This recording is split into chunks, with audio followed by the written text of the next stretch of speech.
Ehven Okay. Haezer, Simon 23. Ehven Haezer Simon 23. The prohibition of spilling seed needlessly, meaning semen, and means and the things that bring one to this. So there's the essential prohibition of spilling seed, and there's other things that are not allowed because they could bring somebody to such.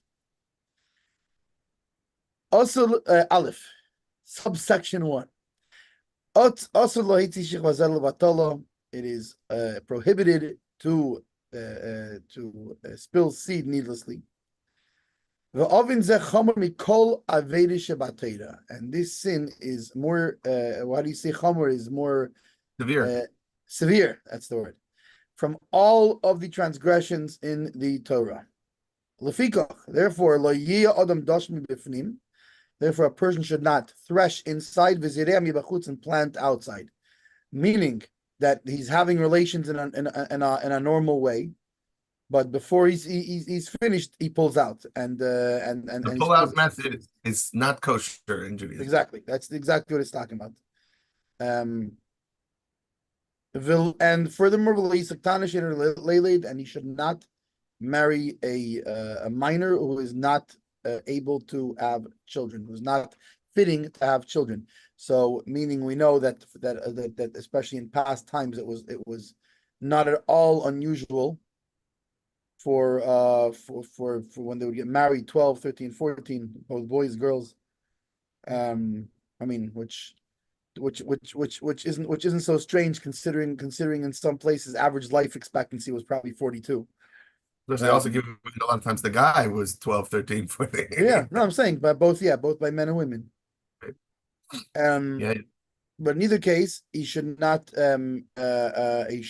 marry and remember, even though nowadays the standard thing is to have a bas mitzvah at 12, it doesn't necessarily mean like it varies from Really, it could be earlier. the person that it could be earlier. It could be. I sent with somebody recently an article. It's the most, I think, like it's the youngest recorded, like in modern scientific, whatchamacallit, pregnancy is in the 30s. 5-year-old girl who was sadly assaulted and carried the baby to term, gave birth to a child that survived. They both survived. They both went on to live a somewhat, longer, healthy life. Right, right. A reasonably healthy life, yeah. So I bring that up because I'm not even sure this is necessarily talking about underage, as it is, even though we're saying the word katana. So it could be the other way. It could push the other way. Let's say, for example, this particular girl is not has not shown the signs of passing through puberty until 14, 15. No, what I'm saying is though, it's not necessarily what I'm saying is the 5-year-old didn't show signs of puberty, but yet still she was able to get pregnant. Right. I'm saying is that it's very shliach that even I think this might be leaning more towards sheinu liyeled. Even though we're saying the word katana, I'm wondering if it's more leaning towards somebody who medically they find, like this person was born without a uterus, or for whatever reason they're infertile. Right, meaning an infertile person, right. So to lechatchila marry somebody that you know is infertile, then that could be considered zera. Which again, because my point is, and I would see, I think we'll probably get into this later. The fact is that when someone is married to their wife, and let's say all the signs are there, and then they find out they're infertile, or but that's different because he does use the lashon lo yisa. He should not lechatchila in the first place. He should not marry. A woman who goes through menopause, a person is allowed to marry lechatchila someone who went through menopause. Like a young person shouldn't. Whatever. I think there's a whole balance. Well, that we had. It's much early on over here in the hills of Rebbe and the law of having children. That's the whole balance of somebody who had kids or didn't have kids. Here, we're not even talking about that. We're saying just stop. Because there's two different elements. Right. There's at what point is there a problem that somebody can't have children for whatever for any reason? Right, and that affects the laws of that you have to have children, right? Of the mitzvah to have children. But let's say we're talking about somebody who already fulfilled their mitzvah to have children. So then there's a whole nother thing to look at as far as spilling seed needlessly at that point, what is considered.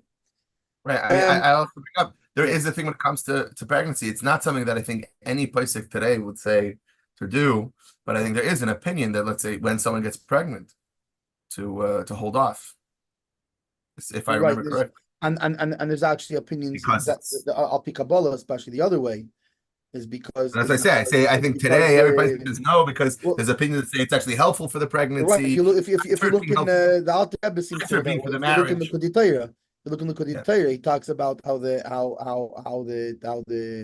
the semen helps the the fetus or fetus. whatever, and Yeah. yeah. So.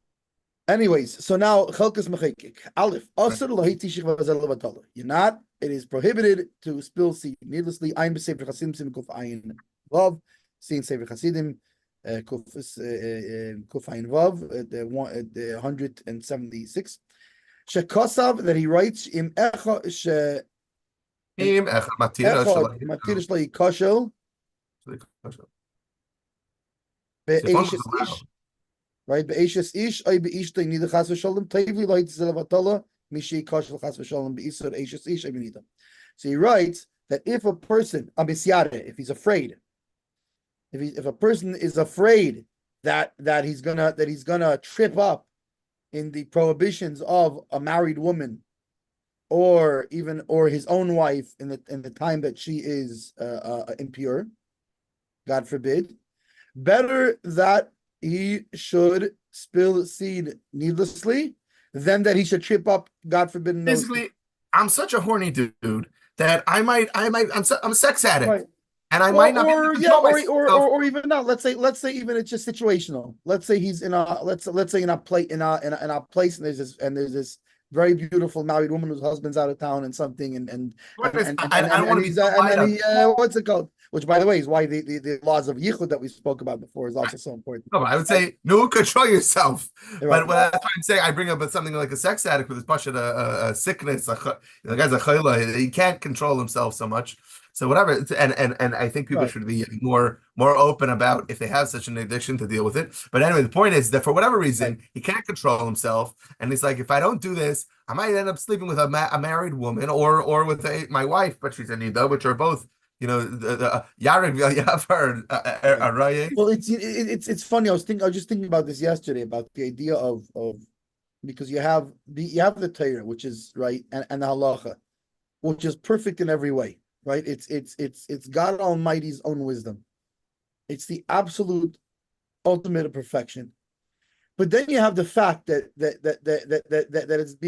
it's been accepted and it's being followed by an imperfect people.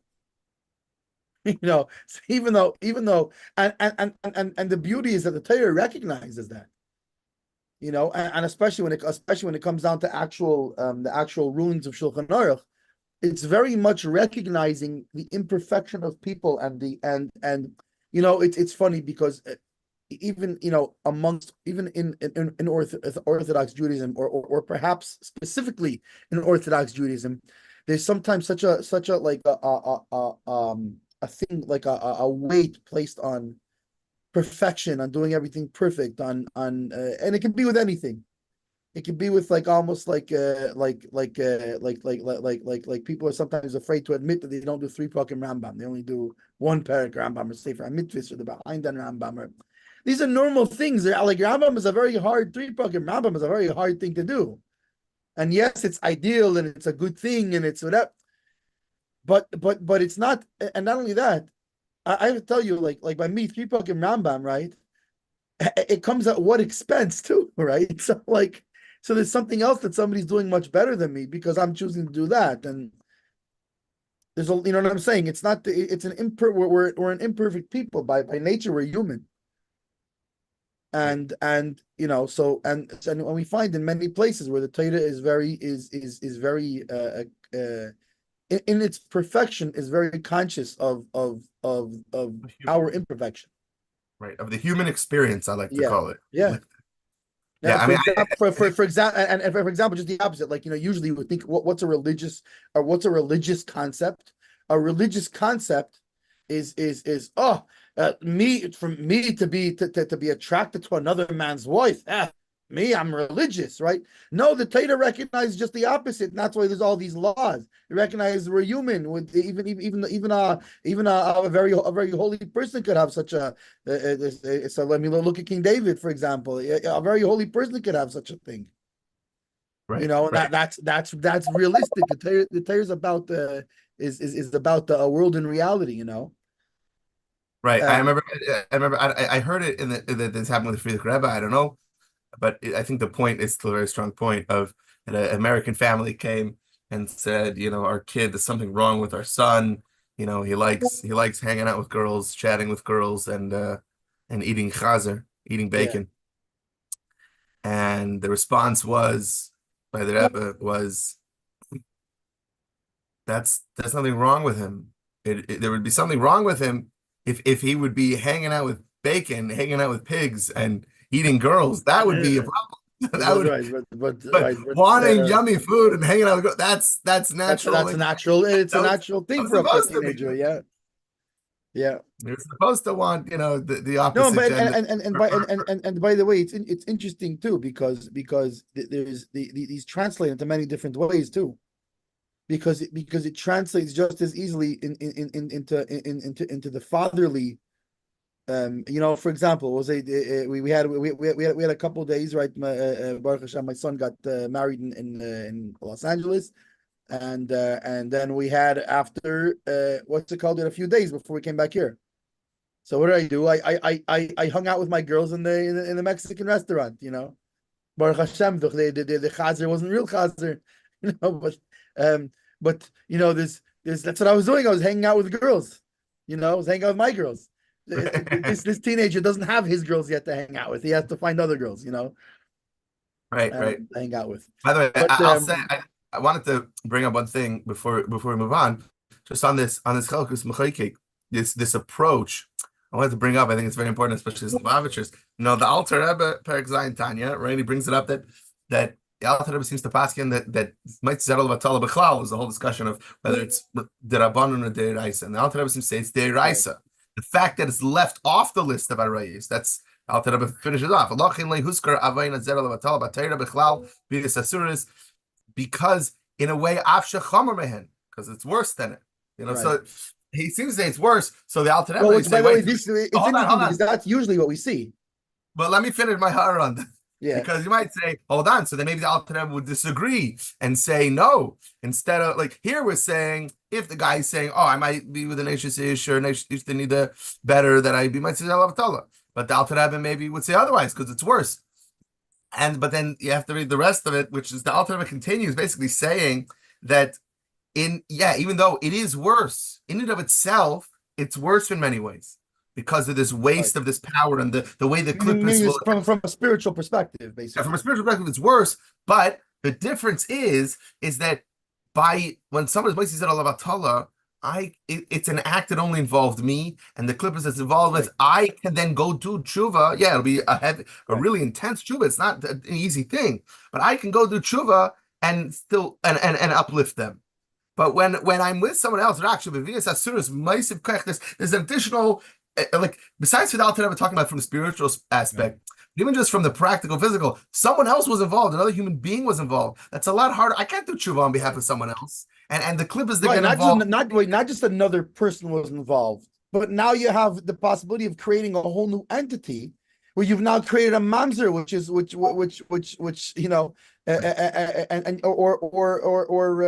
or alternatively, what's it called, a ben nida or a non-Jewish child out of Jewish seed. There's a big you've taken a physical thing has been created, which is not only that, it's mamish a human, and it cannot be retracted. It cannot be So the physical thing, the fact that it leads to a physical act, but even if it doesn't, there's still this thing, this concept, even from a spiritual side, that there's also the spirit, the feminine klippas that now have attached to this. The Yisoid, the Alter Rebbe goes on in Perek Zayin to look up there if you want later. But the point is that, I think some people might be, well, what about what the Alter Rebbe says? That if you actually learn Perek Zayin, you'll see that it's not. The Alter Rebbe, I think, it could hold with both these things. Again, and this is like that Taisvis. I feel like this is like that Taisvis where when someone feels a certain such a strong pull to do an Avera, commenting on the Gemara, and such a strong pull to do an Avera, they should dress in dark clothes and go to a town far away and then go do that Avera. And the Mepharshim go wild over this, be like, "What are we giving prescriptions for people to go sin now? That we're telling them to go to Vegas? What are we saying?" Chas v'shalom. And so different Mepharshim, some Mepharshim say no. The whole point is, after doing all those things, where you remove yourself from the environment where you're getting this Yetzer Hara, you change your ways, change your levushim, your clothes. You won't have this strong taiva anymore. Actually, that's the same prescription, by the way, that's given for tshuva for a witness that due to different prohibitions is not valid for testimony. Is put on dark clothes and move himself out of the environment. Right, move him around, right. But that's what I'm saying is, but you have to trick the Yetzer Hara, because I'm not stronger necessarily than the Yetzer Hara to full on say, no, I'm not doing this. It's obviously I'm feeling overpowered. But so what happens? I'm with this other woman. Go to another room where I'm private. I'm telling Yetzer Hara, don't worry. We're just going to that other room to take care of this, to please ourselves. But then maybe by the time I'm in that other room and I'm by myself, I can be like, okay, maybe I don't have to do this at all. But this is a very practical thing in general, because in general, when remove yourself from the environment. The reality is that people don't always have the strength to overcome in their current environment. Whether it's these kind of things, whether it's eating kosher, living a Jewish lifestyle, not going to non-kosher restaurants, whatever it is, right? When a person is in a certain environment, right, that they naturally their friends are here, their friends don't understand this thing. You move to a place where it's a different. Now, obviously, it's different. When you have, say, a shliach in a certain place, because he creates his own environment. But you can have in a place that's even, say there's a Chabad there, something like this, right? But a person who's been living there who wasn't necessarily keeping mitzvahs before, and they have all their friends who go out and who go to restaurants and it's much harder, because all of a sudden everybody and I actually know of cases of people that like this that moved, some to Pittsburgh, some from Pittsburgh, depending on, because the environment was Pittsburgh that they were, and for some it was somewhere else. And they moved here. Why? And they told me they moved here because they wanted to become more religious. They wanted to become more, keep Torah mitzvahs. And in the place where they were, their friends, what happened? You're not hanging out with us. And then there would be other cheshbonis to go to the restaurant but not eat. And they said, well, we wanted to live a kosher lifestyle. So they moved to an environment where they're first introducing themselves as we're, or on whether we're on our path to Yiddishkeit, and the whole surrounding is one of Yiddishkeit, and so it's people just the other way around who are encouraging that lifestyle rather than discouraging it. So we see that as a practical sense, the surrounding you're in is very, very important.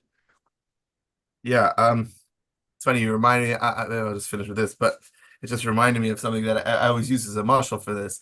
A friend of mine who is a kid who grew up in the South and in a small Orthodox Jewish community, brilliant kid. He had a free ride to big universities, UC Berkeley or a very big university in New York, very Jewish from area, and he chose UC Berkeley over this big university in New York, because he said in that university in New York, it's gonna be a bunch of frum Yidden. It'll be very easy to keep my Yiddishkeit. In Berkeley, technically, there's kosher food available. There's minyanim 3 times a day. And there's places for me to go Shabbos, but I'll have to fight for my Yiddishkeit. Me wearing my yarmulke and tzitzis on campus is going to be, and I need that. To keep my Yiddishkeit strong, I need to be fighting for it. He just knew himself, and that's not the same by everybody. I remember hearing that and be like, right, for some people, it's just the opposite. Other people, no, quite the opposite. Yeah, they need the full environment. So some people, and I've seen the same way, some people who become more frum or more chassidish, whatever, they want to go to Crown Heights, and I'm thinking, you should not go to Crown Heights, because there's too much and there's too many different types of people. You could get lost and end up spending time with the wrong kind of crowds and the wrong kind of environments. What you need is the place where by the Chabad house or whatever, where you're A fighting small, for like where unity. you have right, almost like a small town sort of thing, but everybody has it, but it's the same You're environment. choosing it every day Right. versus, I don't need to choose it because it's chosen for me. The whole community, everything around me is. So yeah, we always have to know what our things are. But anyway, so sorry. Back to the Right. Whereas husband. as opposed to you go somewhere and say, wait, why can't I go in there? Those girls are wearing yarmulkes, like Right, right. What's the different Anyway, place? so back into so he says Rak is ana arba'im. So better he should spill seed needlessly. Rak is ana arba'im yain b'miakayitz, but he should and instead he should just meaning do his prohibition and then do tshuva by fasting 40 days in the summer. For sit in the ice in the winter to do tshuva. I don't know if he means for every instance or if you get a blanket policy or how that works exactly. Right. But in either case, well,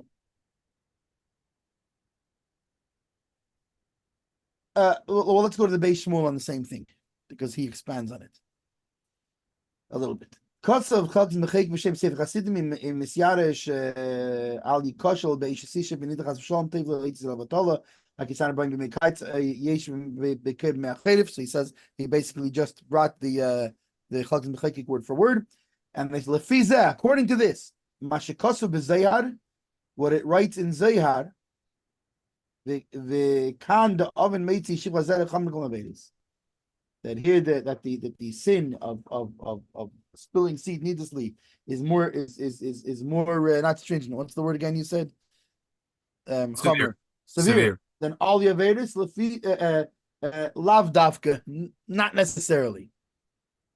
Why not necessarily? Because here you're obviously according to that.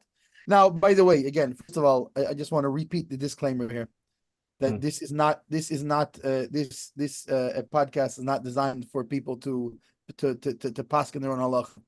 It's not even designed for us to paskin their halacha, to make rulings.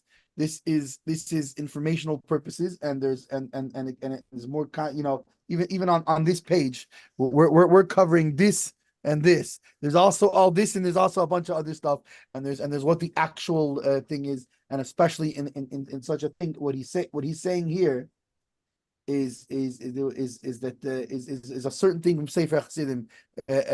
Lav Dafka is he passing that way, and B, what exactly does that mean? To what degree, if he's worried? What's the term we use? Ask your LOC, right? It's LOR. Local Orthodox LOR, local Orthodox rabbi. Right. Yeah. So anyway, so in such cases, two things. First of all, it's the fact that he's talking about this openly in the Chag Beis Shmuel is somebody who does have such a problem. Don't be afraid to bring it up. Your local Orthodox rabbi has learned this, and he's familiar with these laws, and one way or the other can help navigate this thing. But one of the biggest problems is that people are afraid to bring such a thing up. They're embarrassed to bring such a thing up. These are human things. These are things that the local Orthodox rabbi, if he can't deal with it, then he can refer you to an LOR that can deal with it, whatever it is. But in either case, this is the job of the LOR, is to deal with such things. These are regular human things, and they're not it's a very funny thing that unfortunately sometimes not even in the Orthodox community, but sometimes especially in the Orthodox community, there tends to be this thing to not want to appear to be a non-whole person or something like this, to a damaged person. I would And highly the opposite. recommend. The Torah way is we are people. We have faults and we have challenges, and the Torah understands our challenges, and our job is to be. I mean, I don't mean be open like on your TikTok to tell everybody you have this challenge, but Right. in other words, to go and we're supposed to try to deal with this in the best way possible. I will say, it also sound like a plug because it is, but it's also a real thing. Highly recommend reading my brother's book, Be Like the Moon. He has a chapter on this. And the truth is, actually, he's gotten rejected from certain jobs that he's really wanted because he named the chapter. First of all, because Bichlal that he wrote about this subject openly and very raw. It's a biographical book, Bichlal. But also that he titled the chapter Masturbation Madness, and some people felt that's too far. But on the other Right, you're side, going too far, right? I have other friends and family and a certain Rabbanim who have highly recommended it. One such brother-in-law, Rabbi Tzvi Bassman, a Menahel of Kollel Rabbanos and Kollel Eretz, who openly said, I recommend every mechanech and every parent should read this because he brings out that whole point of when he was struggling as a bacher in yeshiva and how he felt ashamed to even ask and how he tried to hint at it to his mashpia and the whole thing and I saw this happen also where I remember once talking to a bacher who it was like his jaw dropped. And I remember saying to him, and I remember this is something I've said many times now, is like, you know how it says by Yaakov Avinu that Reuven, it's a whole Rashi has a comment that it's a chiddush that Reuven was his first Maitzi Zera. Like that was the first drop of seed, meaning that was a chiddush, meaning Right. and then for Yaakov, you expect what you think I'm Yaakov Avinu? Right, you would think right. Right. And I'm not saying it's impossible. That's the other side also. I'm not saying it's impossible. Everybody should strive for it. I'm saying is also you see how many letters from the Rebbe, where this is, this is part of the human experience, and it's not like, oh, well, I did that, so now, okay, I'm never going to be a Chassidish Bacher. Obviously, I can never be whatever. So it's garbage, Right. and it's such a dangerous thing the Yetzer Hara can latch onto and really schlep us down. I mean, not just that. Whether it's that particular challenge, whether it's a different challenge of sometimes people have a challenge in let's take a simple one of Sitzfleisch, of being able to sit and learn and and it's so easy to create boxes. But the worst problem is when we create this impression of the boxes that the young people feel, and I know of many cases of people who left everything because they had these challenges, and they think it's only them. They don't realize everybody has these challenges. They thought, what am I doing? I'm never going to make it in this world, Right. And it's a shame, and it's the wrong thing, and it's just the opposite is all the different challenges. That's the whole point of Torah and mitzvahs is not that it creates more challenges. It's the way around it. It helps us around challenges to be the best possible Jew that we can be personally, and so things that are gonna come up in my life. How can I uplift them and be mivarer and stop it? Okay, yeah, exactly. But in either case, the when like you were saying before, when people say straight out, oh, it's such a bad, it's better to go, to go have relations with the non-Jewish woman than to. So anyway, over here he clearly says no, not so simple. You're having a challenge. Go talk to what's it called? For example, I know of a case of it was like a buck who was already not necessarily that older, but in the 20 years old range, right? So on the younger end of what people usually get married, right. And who had this very challenge, and he went and thank God he went to his mashpia, and he actually was there, and thank God he had a mashpia, he had a mentor that was open and able to discuss these things and all, and he told him maybe it's time you get married. And really, he didn't think, because everybody, all of his classmates, this, not, and the other, they were going to go on shliach still. They had another year in 770 still. What's it called? Maybe you get married. And Taka, he got married fairly young. And Baruch Hashem, he happily tells me he hasn't had that challenge anymore after that. And he got married. That's what he,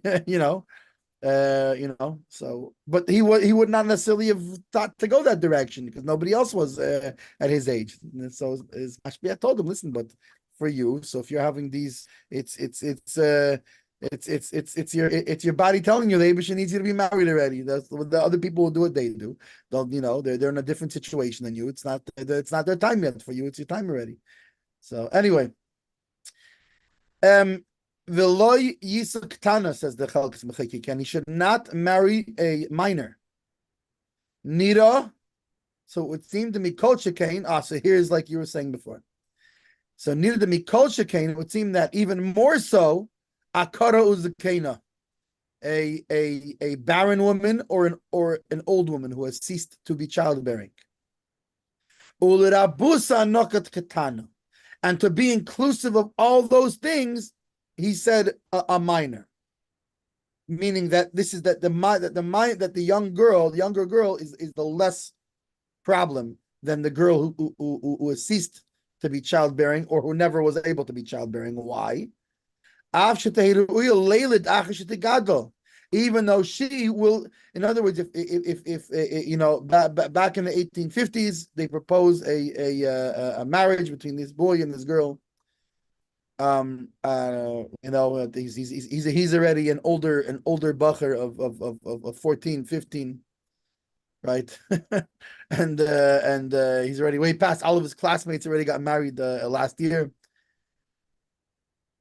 and what's it called? And they proposed this a girl to him, but for whatever reason, I don't know that we happen to know that she cannot yet have children. Whatever. Let's say she's what do you call it? A slower starter, slower developer.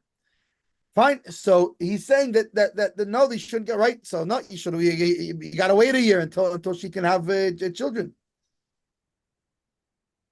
All right. So if if they get married now, so in another year she will be able to have children. So how much more so? Right? How much more so the one who's barren, who cannot have children, regardless of age, and one who has ceased to be able to have children. The Ayin B'Tshuva Rivash Siman Tezvav I'm Bach, and see in the Rivash and the Bach. Now, it should be noted, because when you say, wait a second, I think we all know of older couples that got married in whatever situation. The most frequent situation is a widow and a widower. And I know of at least several instances personally, people in their 70s, late 70s even, who got married. Wait a second, I thought you can't marry someone who ceased to have children. But we have to remember that it would be perhaps different if somebody younger who is still viable would get married to this woman, whereas we're talking about a 75-year-old who got married to a 79-year-old man, so it's not necessarily the same thing. Again, these are things to ask your local rabbi in terms of how what exactly the guidelines are for such a thing. And anyway, and seeing true Slivash. Going to the Beis Shmuel, Lo Yisik Tana, right? The Das Harav Ramah, according to the Rav Ramah, the Ago, Shekosa B'Sif Hey B'Shem Teisvis, who writes in subsection 5 in the name of Teisvis, the Mutar Lisham Mishim Tana, that it is permitted to have relations with one who is not yet childbearing. Because of the pligi, and he did not write that it's an opinion, that it's an argument. He wrote it as a straight up thing. So you have to say that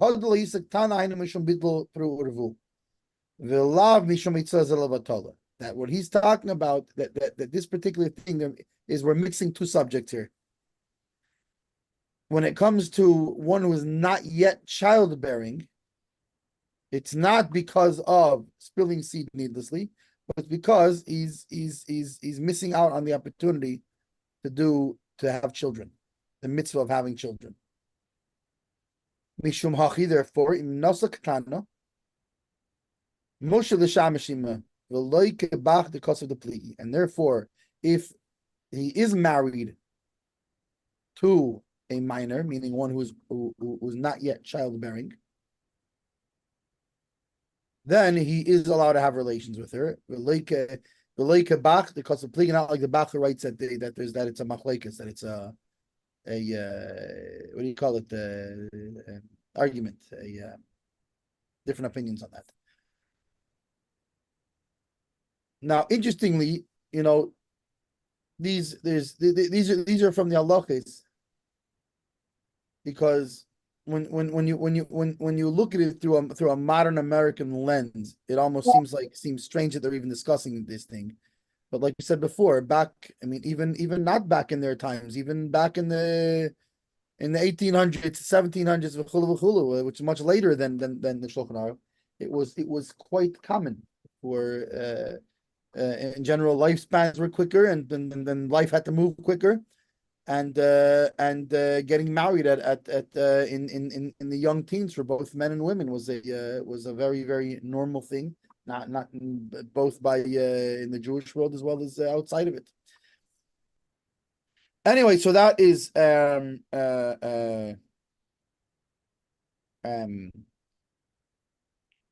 subsection 1. Now we move over to section 2, subsection 2. Elu shemenafim, which it's moisyumas hanayif hanayefes, right? The adulterer and the adulteress shall be put to death, right? That's from the Torah. What back in the times there was a based in. If a man and had relations with the Ashes Ish, with another man's wife, right? It says moisyumas. Obviously it's certain pre-qualifications for what's required to put them to death, but so it's interesting that he uses this term here. He says elu shemenoafim beyod, those that commit adultery with their hand, umaitzim shichva zera, and they spill seed needlessly.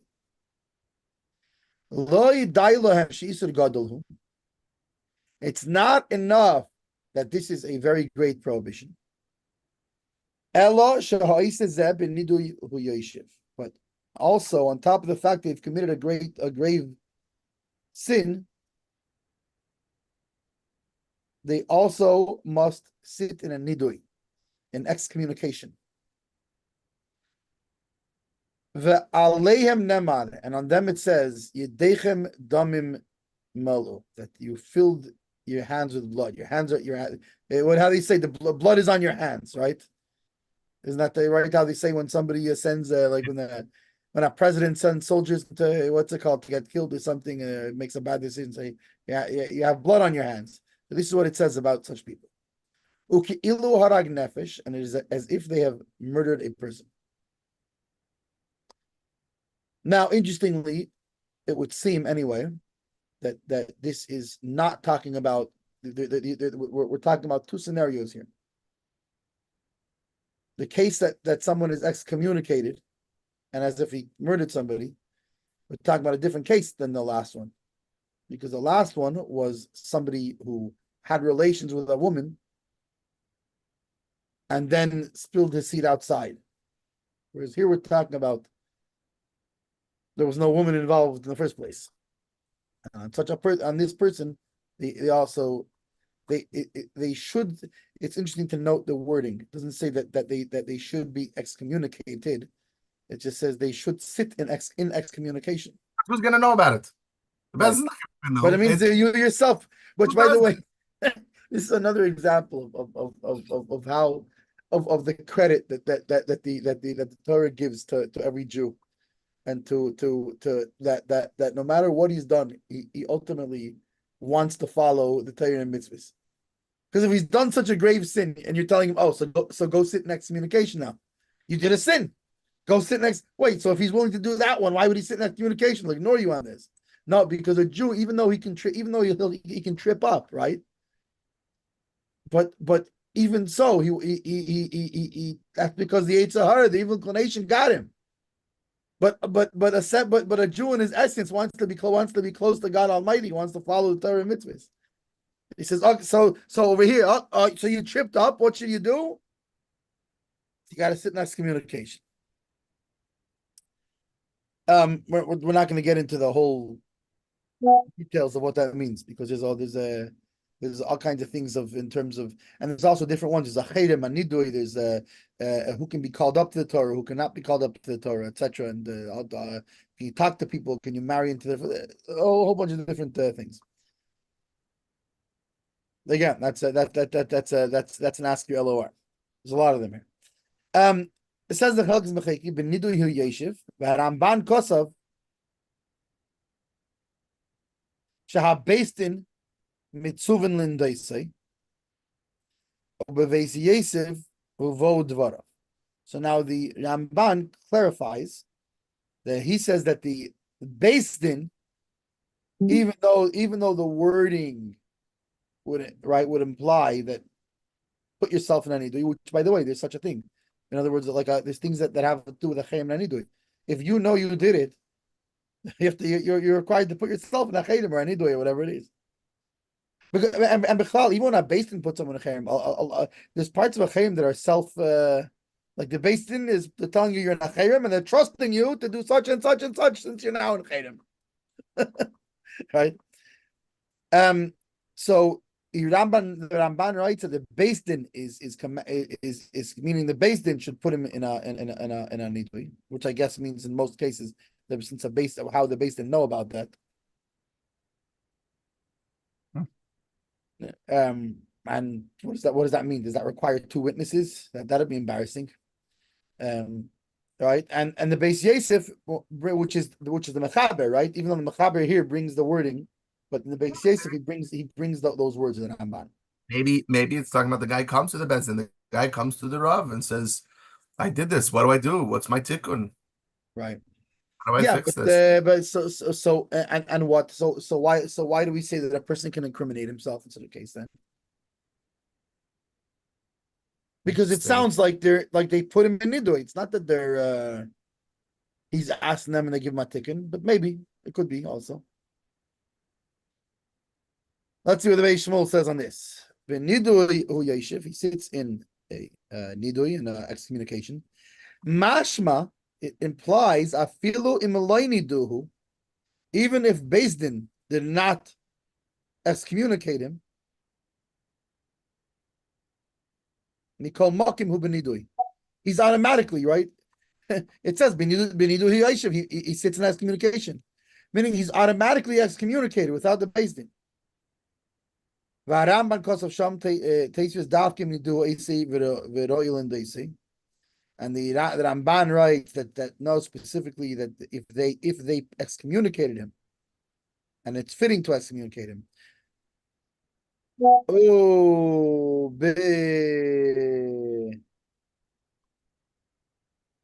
who's that? The Shin Samach. Just Gemara, no Shas. No, because then usually would say kedushin or something or this, that, and the other. I think it might be a Tarash Davis for for one of the Peskim or something. And I'm gonna look it up.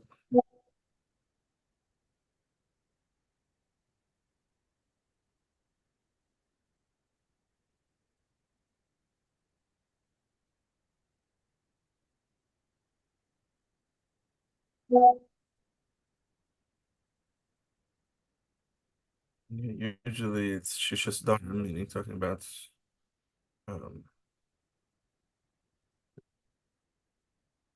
Mishnah or Gemara.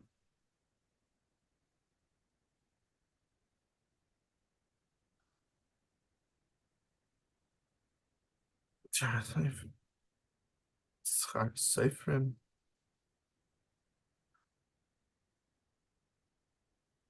Isn't there a Sheila Seifrim also, or something like that?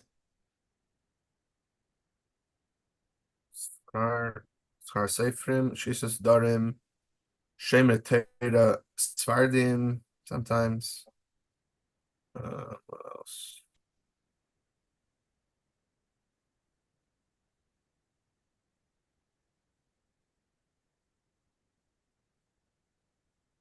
Yeah, I don't know. Anyway, so we'll have to find out later who says this. But Issa, he writes, Hamak shel hadas ibn idui, somebody who gets himself hard intentionally should be excommunicated. V'hamenofim biyad lamdu min maksha.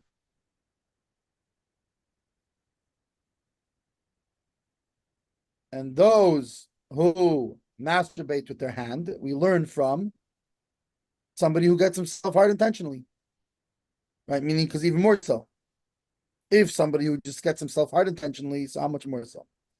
The ayin b'yeridei simin shin lamed dalet if mem gimel, see in Yeridei in chapter, what is it, chapter, I guess, 334, subsection 43, sham hevi chav dalet dvarim shebeis din menadin, that there they bring 24 things that the Beis Din doesn't need away from, that the Beis Din excommunicates.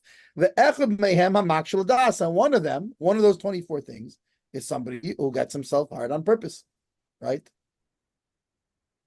Which, as we said, this we learned from that. And there we said what? That's one of the things that Beis Din excommunicates him for. So if by that Beis Din excommunicates him for, right? So then it would seem, since masturbation we only get from that, it would seem so, certainly so, right? That would be that the court excommunicates him. The Koshal Rambam Mechaber, it's a tough thing on the what do you say in the Koshal? It's a question on the Rambam and on the author, meaning the author of the Shulchan Aruch here. Sham Pasko ha based in Menadina, you say that there they rule, there in Yeridei, they rule that the Beis Din excommunicates him, the kan kos of the hu memela b'nidui, and here they seem to be implying that he automatically is excommunicated. Right, the status automatically happens, just fall. He does Right. such the act. Establish it. So anyway, I'm a Prisha, and see in the Prisha for further discussion on this thing. Gimel, which we go now that we did that Beis Shmuel, we go right into that same concept again.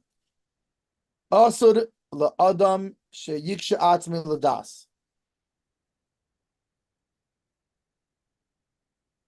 It is prohibited for a person to purposely get an erection.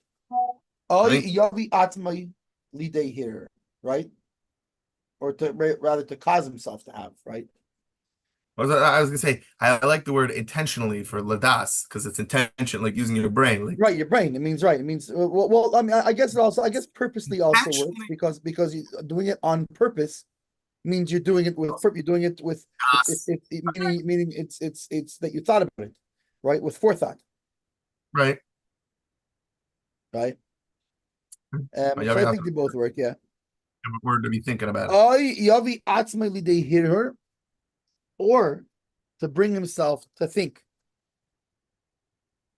Meaning, obviously, when we say to think, it means not just to think about anything. It's a good thing to think, but it means it's prohibited to bring himself to purposely think about sexual things. Think about that stuff, right? Because that's something that can bring him to that can bring him to either an erection or even worse to masturbation, right? Elo im yavila yihirur yasia liboy mi divrei havai le divrei teira. Right? So rather, if he sees that he's starting, you say, wait a second, it's not my fault. Fine, I didn't purposely think about it, but I started thinking of race, whatever it is.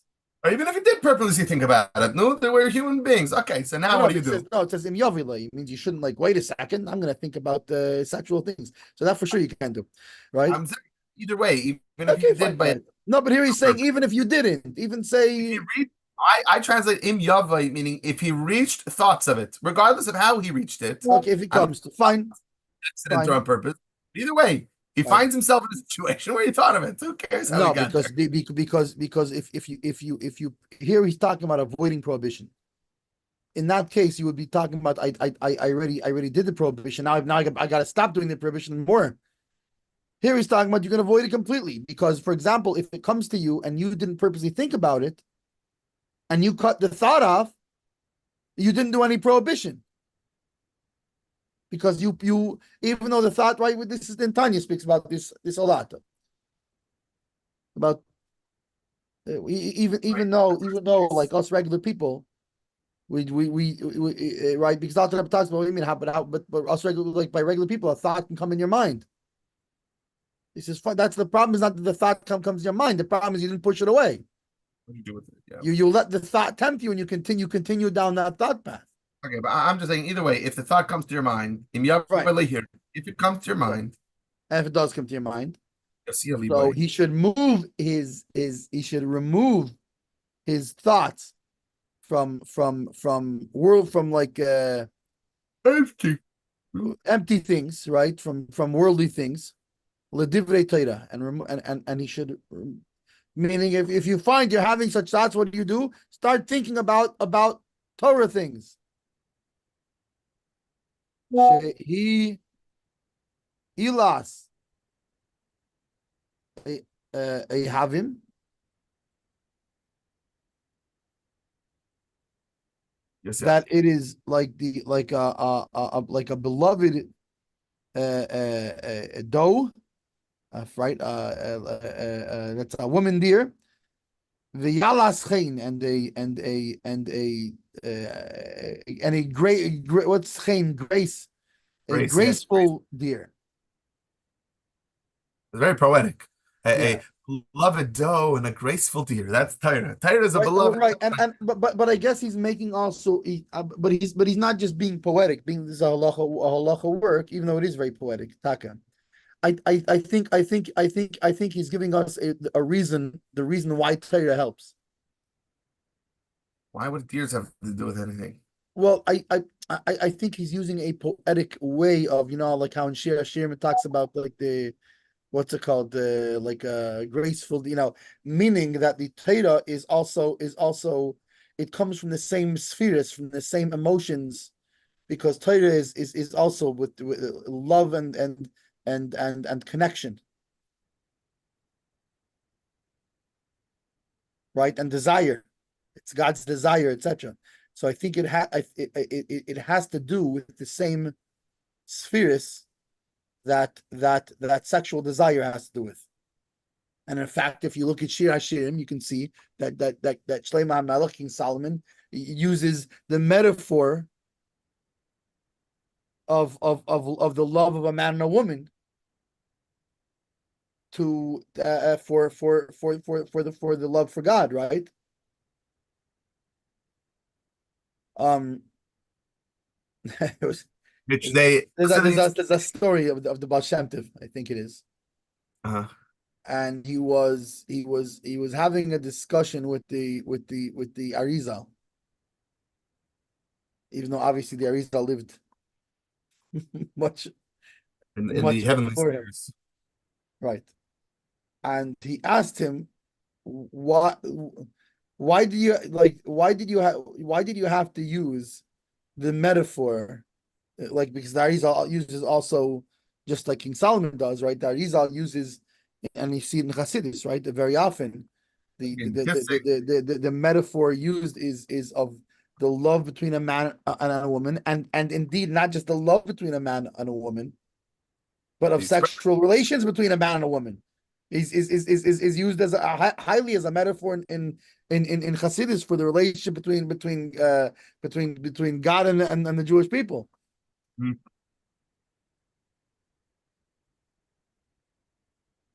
When a man loves a woman. Which, as an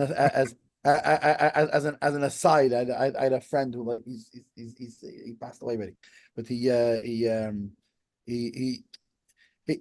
liked to put things in their like I don't know. I don't know if bassist form is the word to use, but he was he had a very frank way of speaking, Mm. and a totally unfiltered thing. Now he used a different language than I'm going to use, but I mentioned to him that story from the Baal Shem Tov and the Arizal, which I didn't finish yet, but I told him the fact that Hasidus uses the metaphor of sexual relations often between God and the Jewish people, so he tells me, yeah, did you see the Holocaust? He sure screwed us. That was his. That was his. He didn't use that word. He used something else. But anyways, that was his version. That was his reaction to the story. But anyways, the possibly foreseeing what this guy would comment, the Baal Shem Tov asked the Arizal, like, why did you use this metaphor so much? Like, what, you couldn't find a more tznius, a more, how do you say tznius, a more More refined, refined, modest. right, less promiscuous sort of metaphor. So to which the Ari responded, and by the way, I may be getting wrong who it was and who was. I believe that's who it was, Hashem and Ari. So to which the Ari responded by handing him his quill and saying, like, no, you can find a better one, right? Meaning that's Well, so it's in our interesting. human world. I was going to comment. It's funny you say that because I was going to comment that Chassidim used to say in later generations, Chassidim would say that if the relationship between a Rebbe and a Chassid had existed in Shlomo HaMelech's times, he would have used Oh, that so mushal. that's a different story. I'm just saying, That's a it's different very. story. Is that I think it was about Shem Tov, was the Achia Shileni, and Achia Shileni said like the between a man or somebody, I forget it was, that was the comment, was exactly that, was Chassid. you can tell he wasn't a chassid. Why? Because if he was a chassid, he would have said between an Rebbe and a chassid. Oh, I'm sure he was a Chassid. He just didn't have the people aren't going to understand it. What are you Sure, they're not going to gonna do? know what he's talking about. Come by the Right. technology of your time. What do you want?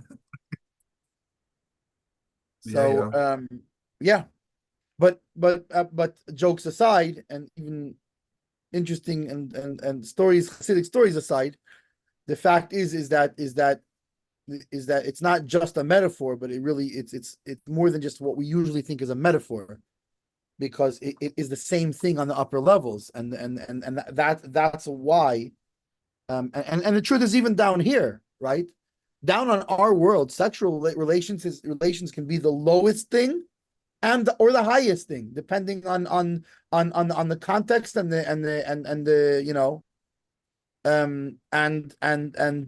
even how much more so when we talk about the love for God and to the Jews and the Jews to God, that it's remember, that comes from a level where before these things touch the klipa, before they touch the evil husks of the world, and so it's talking about in its purest highest sense, in which it's the highest thing. Anyway, so this is what we say a person should do, right? Lefikach. Therefore, now he's continuing. It is not that's sort of like a period over there. Yalas, right? So what should he do? Things of Torah. Furthermore, right? Lefikach. Therefore, meaning he's now connecting back to the fact that you should not intentionally get an erection, and you should not think about such things. Therefore, also l'adam lishan al arpa, a person should not sleep on his back, upanav l'maylo, and with his face facing up. Ad sheyitama'at, or sheyatama'at, kedei shelo yovei lidei kishui. But rather, he should turn himself right onto his side, lean to the side. Why? Because lying on one's back leads to an erection. And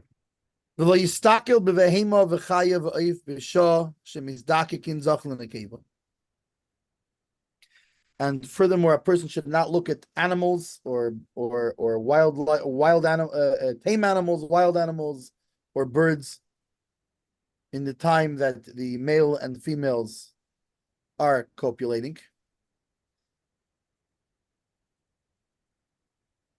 However, umutar le marvi'ei behema v'hachnis kimichel b'shifreres. However, it is permitted to somebody who works with animals. He's a, what do they call it, an animal husbander or something? Yeah, husbandry, animal husbandry. Or whatever it is, all right, an animal a breeder. Breeder, yeah. Right? Yeah, like, yeah. Is allowed to put the male organ of the, into the female organ of the animals. Why? Because they are they're dealing with their work. They're how do you say asukim? They're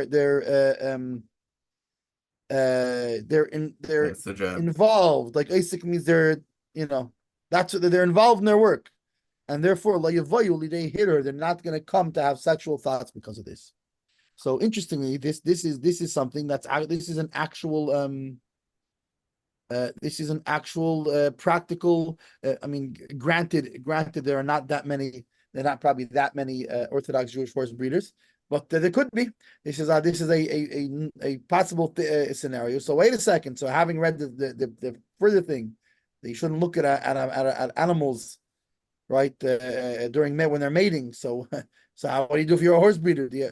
So he tells you this does not apply to people whose job is to mate animals, because since they're working, they're not. By the way, but you don't have to stare. So no, go. Right, you do it right. You don't have to watch the whole time. Okay, keep an eye on it, check, make sure it didn't fall out. But right, and but this is very similar, at least to the opinion of the Rambam, I think it was before, that holds that a person who works with women on a regular basis, being that he's involved in his work, he's not gonna have the same, it's not gonna have the same effect.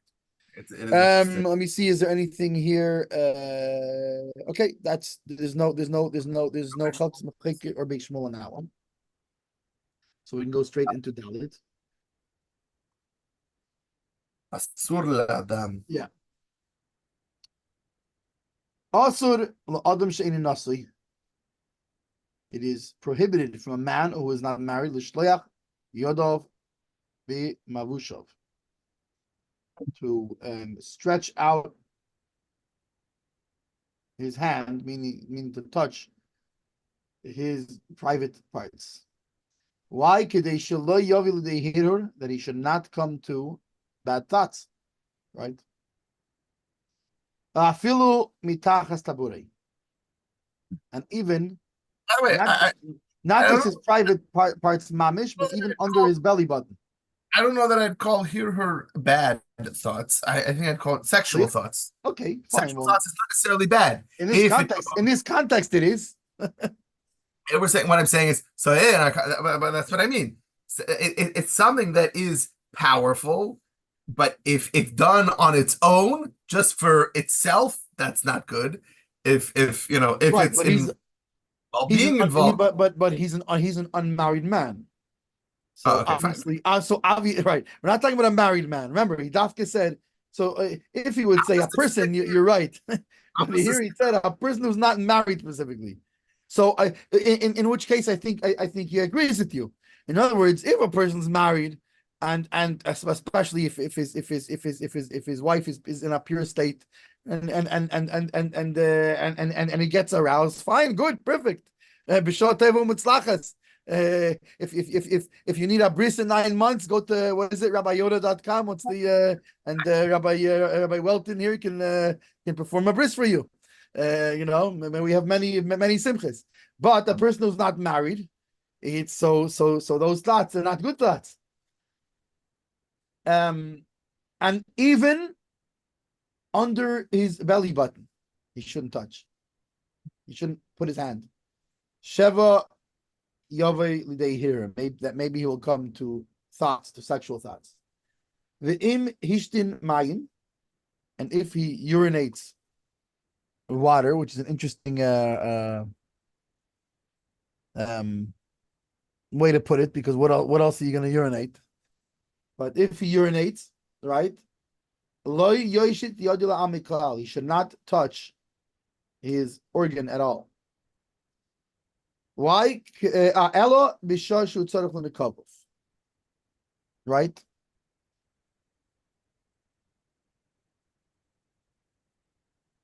Oh, wait, where am I holding? Oh, no, sorry. I skipped something.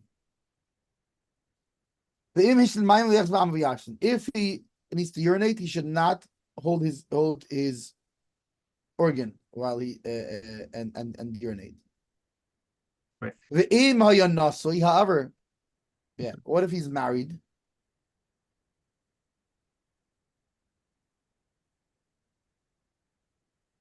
Mutter, then he's allowed. Right? If he's married, he's allowed to. Why? Because like we said before. And like we said even earlier before, not in a different when we were talking about other things about yichud, right? We were talking about that a person. Remember when we said a person when his wife is in town, It's different. even Right. if she's impure, Right. because that's different than a not married man. That a not married man has no outlet. So here it doesn't say specifically when his wife is pure, but in general, a married man. So if he'll become aroused, so he'll wait till she is pure, but he has an outlet for it, where an unmarried man does not. So therefore, a married man is allowed to touch his organ when he urinates. However, however, both married or not married, he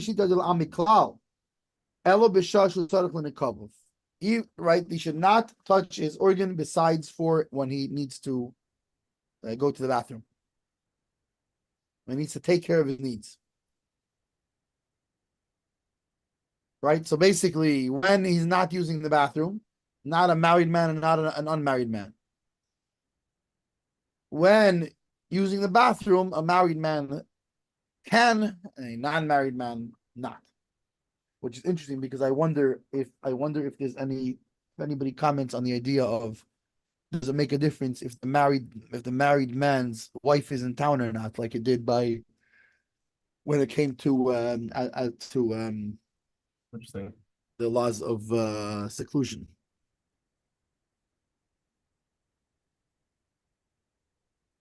Oh, wait, actually, he does say that.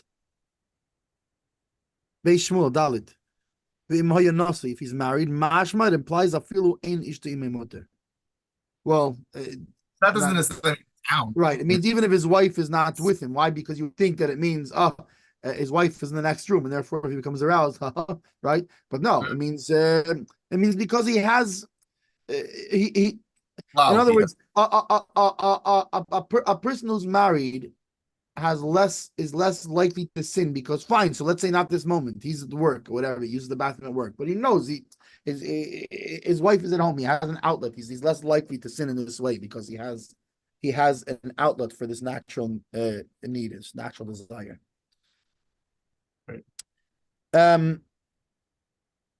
Hey.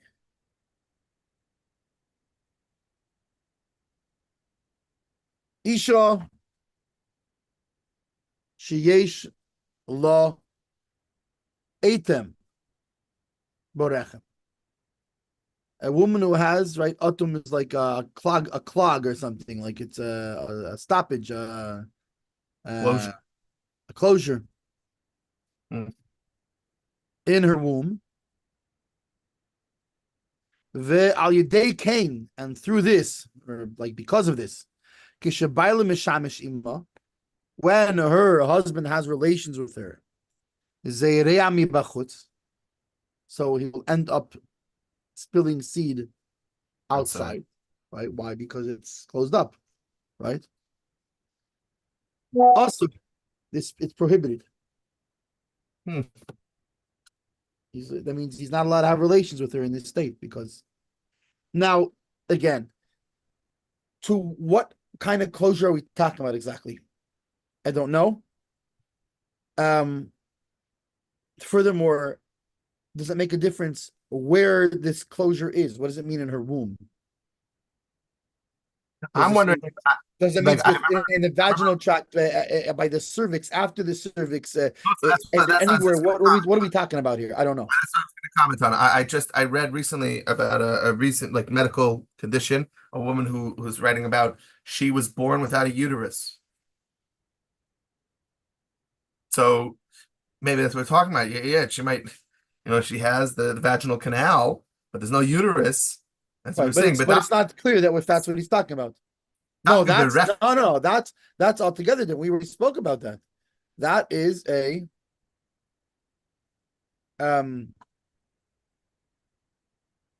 well, I guess no, it's different. It's because it's one thing if she has a uterus but cannot bear children. So this is saying more she has a uterus, but something's blocking it. Or I don't know. No, or perhaps that case would automatically be included in this case. I don't know. He doesn't really here anyway. He does not delve any deeper into what we're talking about. So this would be another ask your LOR case, because either way it's an ask your LOR. But I'm saying the earlier case maybe was lechatchila, you should marry such a woman. Maybe here we're talking about a woman who, now it's after the fact. Maybe no, but here we maybe say and wait, not just it's after the fact. It's based on his wording here. This could completely be a temporary, right. Whatever. Let's say she had to have a surgery of some kind of race, and something is sewed, or and then in 2 weeks the stitches melt away, and whatever. It could be a completely temporary stoppage. It doesn't necessarily mean it's a permanent thing. It just she has right now. What's very interesting though is that it's not just stam that the Eita Berechem. Like for example, there's the term used, the tubes tied, fallopian tubes being tied so that she can't get pregnant. We're not talking about that. We're talking the bedavka, the baila mishamashima zeris machutz. By the way, you know what? I just thought of it. I'll give you the most common. I'll give you the most common item berechem, the most common blockage of the womb. What? It's called a condom.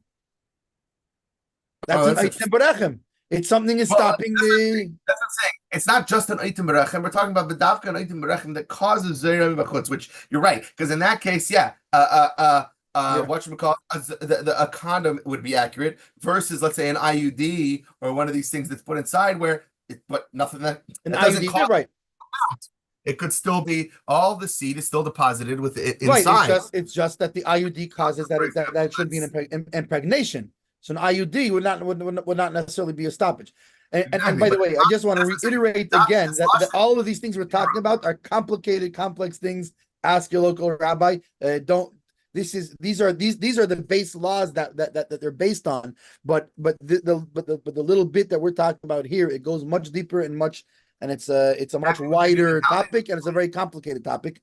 And these are not only that, very often in such cases, your local rabbi may not even rule on it himself, but will defer to somebody who, like somebody in a beis din who specializes in, because in a beis din it's not just there's a bunch of rabbis. It's like the doctoral field. There's rabbis who specialize in right. Go speak to the neurologist. Go speak to the cardiologist. I'll give you an example. If a factory will come to me and say, Mendel, give me a Hershel on my factory. So I'll tell him either go talk to Yodah's tati, right? Or go talk to my uncle or my uncle Rabbi Markel or whatever it is. It was interesting because I was in Pittsburgh. You don't find it that much, but I was in Encino. I was in the kosher pizza shop. Right. I was going to say that pizza shop. And I see a sign on the wall. What's it called? They said, "Oh, it's my uncle's ashgacha." So I don't know if there's any other places that have it. There was a guy standing next to me who overheard it. He looked at me, goes, "You trust him?" He's your uncle. What does that have to do with it? You trust him? I said, "Yeah, I trust him." So, anyway, but it's right. So that's at the same time when it comes to things involving IUDs and condoms and all whatever other forms of pills and this and that. This is a specific area. When it comes to when it comes to when can you pull the plug? There are and which I had the well, I guess you could say the misfortune and the fortune to be involved in. The misfortune because it's a very sad thing to be involved in. At the same time, it's also in a sad way a very beautiful thing to be involved in because you're dealing with sort of the most sensitive aspects, both for the actual Right, being able that patient as well as for the family, and be able to so help that. I was involved actually more than once in this thing. I was involved more than once in this thing and there was I believe it was one of the Feinsteins, the David Feinstein, maybe whatever it was, but why? Because our local Rav he's not a medical. I mean, he was involved also. right? He was involved in the discussion, but and not only that, to the point where we had the family sign a medical form of a release form that all charts and whenever new developments or what's it called, they had to they were to notify this Rav, meaning he had a copy of the charts and he was looking and he went to, I don't know if he went to med school or something. There was something dafka for this thing or something like that, but he's very, very knowledgeable in the medical part of it too, because you have to be he has to understand what's going on. So whatever, and there was where he finally said they can and where he finally told them they can pull the plug, and he had specific instructions of how that's to be done, meaning in terms of because there's also things involving feeding tubes and this and that and the whatever, all kinds of other things. And so he gave it very specific instructions of how it's to be done. And anyways, the point is this is also a more complicated area, and you need to talk to your rabbi who can either rule on it if he is able to on this particular thing. If not, he will contact somebody and who is an expert in that field to determine. But that would be one example of that, right? So in that case, it's a problem. Avol, however, mutar l'shamishim ketana. This is exactly what he was saying before, right? This is the Haggah in the Beis Shmuel told us before. See what the Haggah says in Hay, right? But however, he's allowed to have sexual relations with a minor, meaning one who was not yet capable of childbearing. The Ailonis, and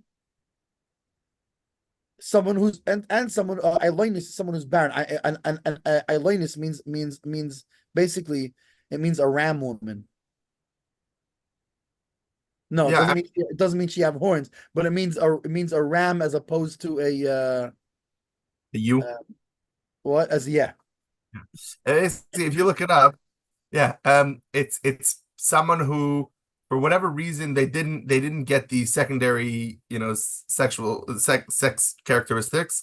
Like they're missing, like for some reason, maybe on a chromosomal level, a genetic abnormality in which a woman is partially or entirely missing one of their X chromosomes. It apparently occurs in 1 out of 2,000 to 4,000 female births. It's only found in women. But she is barren. She cannot have children. A few symptoms include infertility problems, webbed neck, short stature, metabolic issues, and delayed or absent sexual development. So, however, in this case, I guess that the halachic, and again, I don't know exactly what this Ailonis looks like, but the halachic status is all the same of a woman. However, she has the status of an infertile woman. That's my second set, meaning the ones that kick in during puberty. Everything else is still female, but then certain, for example, she doesn't get any pubic hair. So she's right. Okay, got it. So in other words, she's born a female. No question, she's a female. The samanim that we say, but she doesn't, right? Pubic hair and breast development, and those don't kick in, or her voice goes deeper. Which is interesting because basically she is a katana. But in other words, her halachic designation essentially is of a katana. Well, which is why only more stringent in a way. Why? Because I guess the Eilonus will it has a medical thing that she will not develop them, whereas Won't happen. the katana that we're talking about has not yet developed them. So let's say, for example, and you could have two 18-year-olds. One is an Eilonus, one is a katana, meaning one is not going to develop these secondary things. Right. One has like a slower rate of development than a regular girl. So one 18-year-old, oh here it could be, you could have one 18-year-old that's a woman completely by law. You could have one woman, 18-year-old woman, that's not an 18-year-old woman, but an 18-year-old girl by halachic law. And then you have an 18-year-old, but she will develop or is expected to develop the secondary signs, and then you have Eilonus who will not. So he says that both a Ktana, one who is not yet childbearing, and a Eilonus who will not be childbearing, this is allowed. Why? Being that they can have normal sexual relationships, meaning like just like everybody else. Meaning you can meaning that the seed does enter, it doesn't, whereas the first case was where it's stopped, it's blocked. Right. The semen is going outside, not inside. So in this case, it's fine. Chelkas mechekik 4. Meaning, so now remember, this brings a problem. What did we say before? Didn't we say before in our first simon here? It's the sifir. Our first subsection, we said what, and a person should not marry a minor, meaning you should not marry a girl who is not yet childbearing, right? So why are we saying here he's allowed to have relations? Meaning im avad v'nosa, meaning he already, fine, he's not supposed to marry her, but he went ahead and married her, right? So you have, let's go back to our mushal in, it's the year 1850, and we have our, our 13, 15-year-old bride and groom. Wait a second, somebody brings up this bride is not developed yet. Right? So in this case, they already got, let's say they didn't realize that until after they got married. Right? That's okay, they got married. And now it comes out that she's not childbearing yet.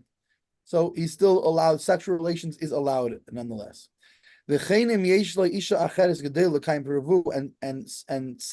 Or also, because remember the problem with the katana and this and that was we said it was not just a problem. It's not a problem. Remember that was the Beis Shmuel brought later. He said, one is we're talking about the problem of spilling seed. When we were talking about relations with these other people, right? With a katana, etc.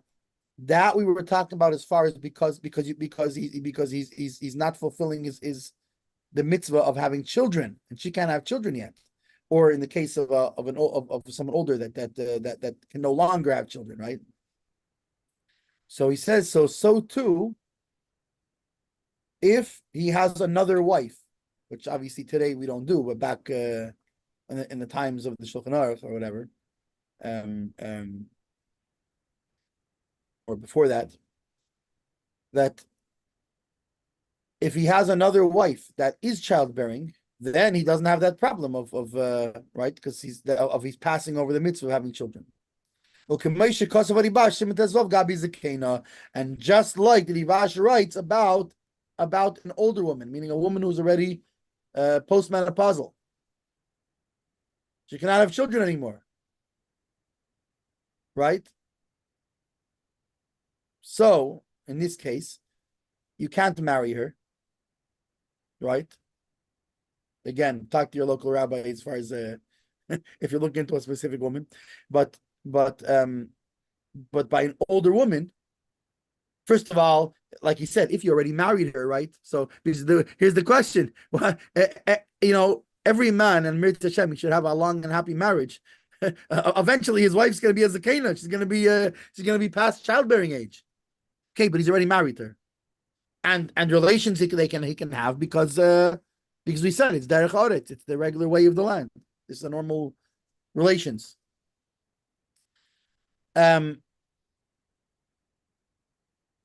That is, let me see if we had okay, so that is hey. Okay, so we're up to Vav. And I think yeah, and Vav is a little bit longer and it has a couple of things. So we're up to Vav. And yeah, and we're actually, which by the way, Vav will be the Vav and Zion is the last two Seifim. And then we jump to we skip Chaf Hey, and we jump to Chaf Vav, which is the halachas of Kiddushin, of the laws of betrothal, and what is required for that.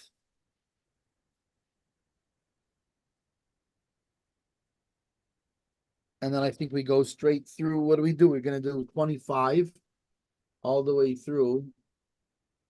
And we'll look it up. But here, let me stop the broadcast as the next year is getting into this